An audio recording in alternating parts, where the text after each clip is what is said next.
Akam o'zay deganimiz hozir tonirovka bo'yicha butun O'zbekistonga vizit tashlataman qarab turing. Aka, assalomu alaykum. Yaxshimisiz?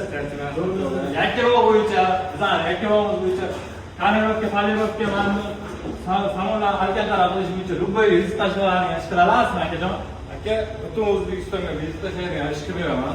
Ko'p Lumar Ayrex sonsozdashtasi, qora sonsozdashta, amerikanskiy, чисто armalan. Originali bular, ha? Originali. Mana bu yog'iga antiblik, ko'k antiblik, Lumar sonsozdashtasi, qora sonsozdashta hammasi tonirovkani krugovoy mashinaga tortib berish, oldi yonlari hammasini tortib berish 500 ming so'm beradi. Seriyozmi? Antiblikni hamma yo'q 8 ming, 9 mingga tortyapti. 500 ming so'm beraman buni. O'zbekistonga yo'qlar. O'zbekistonga yo'q. Alikantarani va alikantarlarimiz bor. Alikantara qorami, jigarrangi, luboyni 8 ming so'mdan mashinaga yopishtirib beradi. Startda ichiga bular. Hamma narsasi ichida. Bronli plyonkalar 190, 210 mikronli bronli plyonkalar mashinaning oldiga, mashinasiga qarab 150, 100 dollarga yopishtirib beramiz. Ular aka kilografi nazarimiz Oqtosh Komport Samoyga ichiga bo'ladi. Mashinalarni shunday tashlab ketasizlar, o'zlari tayyorlab sizlar bularni topshiradi.